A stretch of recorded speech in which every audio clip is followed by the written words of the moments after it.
I run.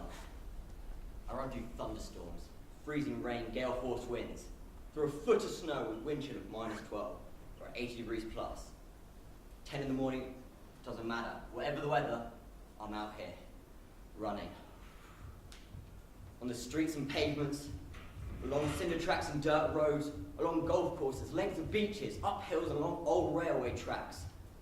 Every morning, I'm out here, sucking up the air, burning up my lungs.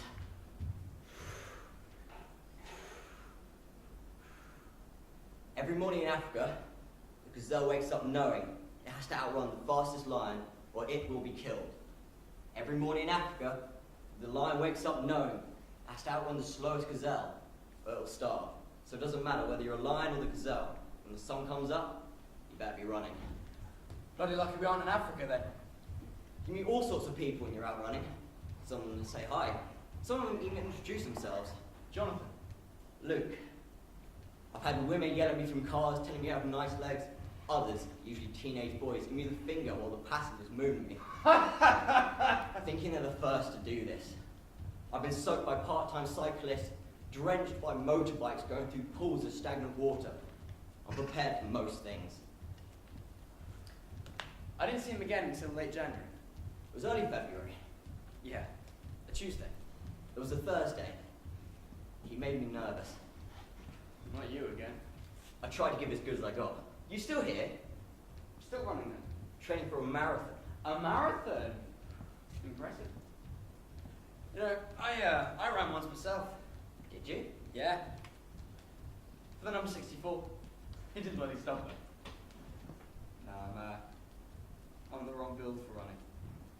More into contact sport, you know the sort of thing. Play rugby and feel a man. I better get going. Sure. Catch you later. Yeah. Laters. I wasn't really impressed with all that. I need to keep going this time. I don't like to break the rhythm of a run. Once, I was running over this covered bridge and a funeral was taking place. But I didn't want to break my stride, so I sprinted up the centre aisle, dodging the vicar and the coffin on the way, while they all sung Abide With Me. Although I do know that runners can become quite fixated. You'd be surprised how often people try and stop you from running. I've had old ladies offer me lifts, truckers too, even the occasional drunk who don't even have a car. I once had this woman offer me a lift. She said she was a topless dancer. She wasn't topless at the time though. Close, but not quite. You're mad. Can't stop today, gotta keep going. Why do you keep putting yourself through all this? I love running. What makes you think I'm talking about running? There was something about him. Some quality that crept up on you and stuck around. So I made sure I made an effort to come back up here. And as luck would have it, we hit a sudden mild spell in March. It was early April, but it was warm, I know it was warm because you were running without your top. which was stupid on several counts. He tried to tell me how dangerous running was. I've pulled off toenails, ripped muscles, suffering from frostbite, hypothermia, sunburn. Not today, been liberal with the sun cream. Sunscreen and sweat. The essence of a runner. Blisters, occupational hazard. I've been bitten by bees, stung by midges, been attacked by gulls. Once, after a really long run, my legs were so sore and Achilles so aflame, I could hardly walk. I've sat with ice, heated pads, soaked my legs in Epsom salt, seen doctors, chiropractors, acupuncturists. I've taken Novocaine, Tylenol, ibuprofen, aspirin. They say I'm in danger of ruining my hips, my knees, my legs. Say I'm going to end up suffering from arthritis. See, you're always under attack from hidden dangers. And then sometimes you just fall over. Ah! Ah! Ah!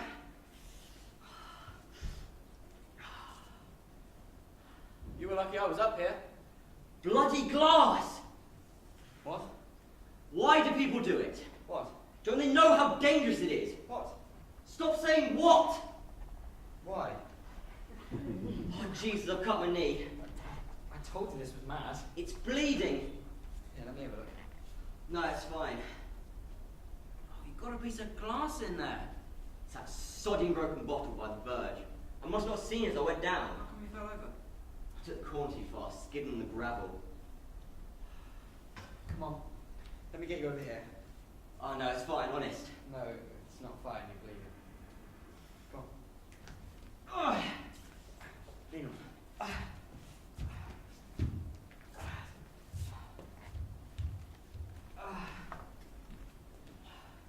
Got some toilet paper. We haven't got diarrhea as well, have we? It's in my shorts. Oh, is it? Toilet paper. Fine. I use a core bit to get the glass out. Well, you can't do it. Okay. You can't even see it. I can take it out cleanly if you give me the chance. You're a doctor? No, but at least I can see it. Go on then. It's only a small bit, okay? We'll come out in one go. Starting to sting. You're trembling. It's a shock, I wasn't expecting this. Just try and sit still, yeah? I don't want to mess this up. Okay, it's only a small piece. Okay, I think I've got it. Ow! Oh, man up. I think it's the first time this has happened. Okay, I'm going to give it one sharp hug. You ready? Yep. Okay. Ah! There. Use some more of this bog paper and stop the bleeding. Have you been drawing me? No, Looks like me. Are you a painter? I don't do bathrooms, if that's what you mean. I'm an artist. I didn't mean to offend. They're not of you. Anyway, I haven't got his legs right. You can see that now.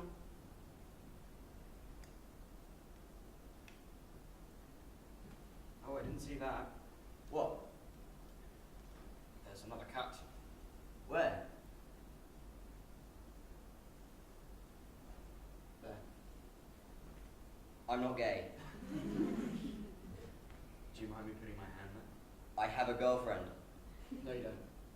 How do you know? I don't know. I was bluffing. I've had girlfriends. I don't care.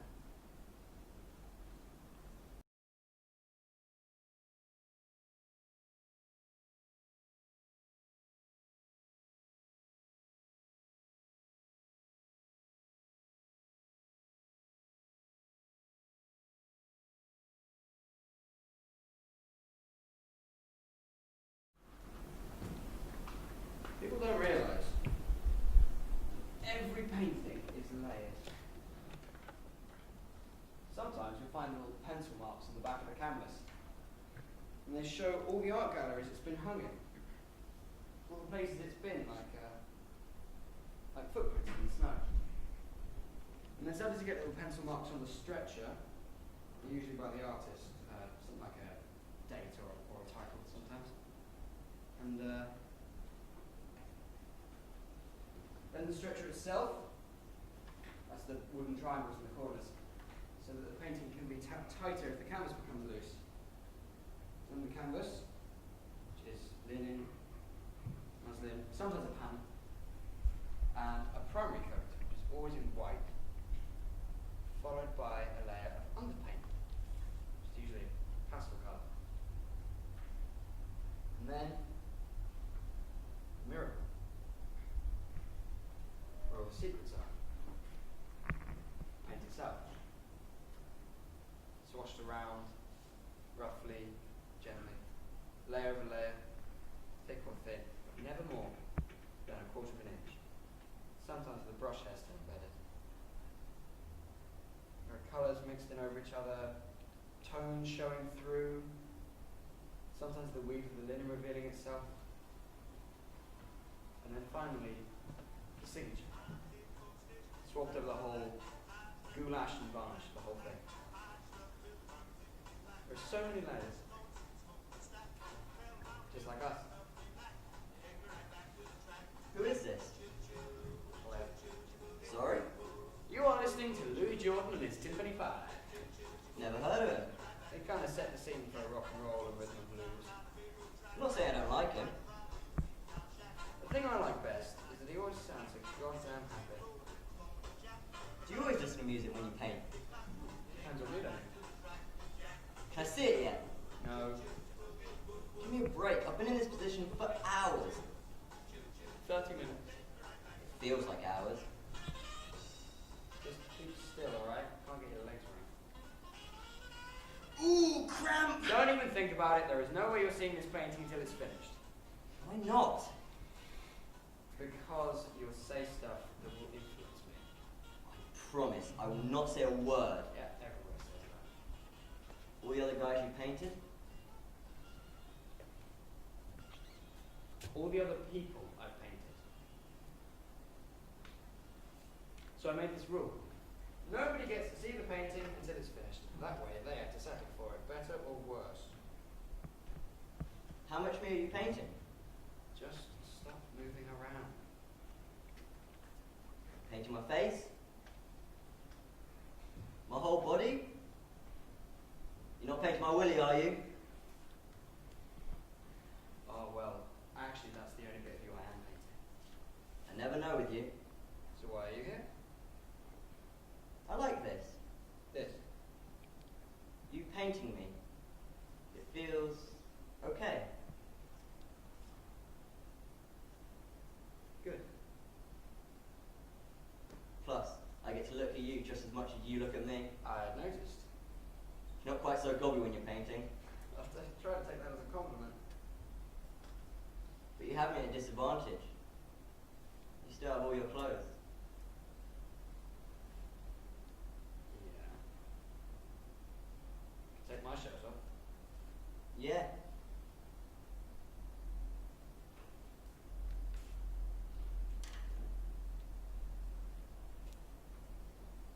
And you don't have to stay over there.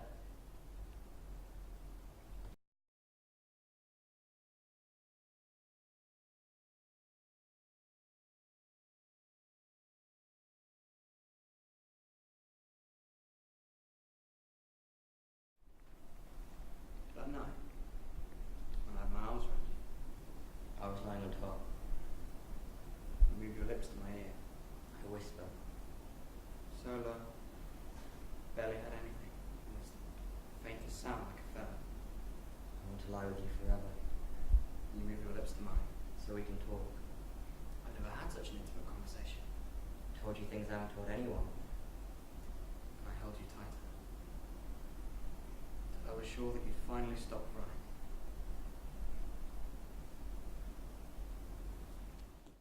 Thank you for coming to the Canal Gallery tonight. We're dedicated to unearthing new talent, and I'm delighted to sponsor the first exhibition by an up-and-coming young artist, Jonathan Cullis. Jonathan has an intimate way of painting his subjects so that the viewer feels immediately that they are emotionally involved in the picture. He is somebody who I am convinced we are going to be hearing a lot more of, so please, pick up a catalogue, enjoy the wine and the canapes, and prepare to be blown away.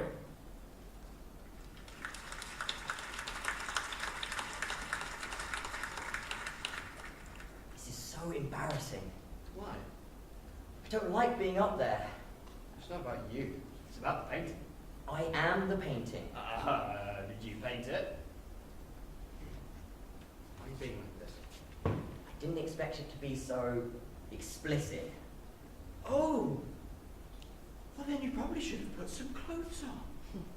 It's different up there in a room full of people. They're buyers, okay? They appreciate art. Not all of them. This guy just came up to me and said, "Hi there, didn't recognise you with your clothes on."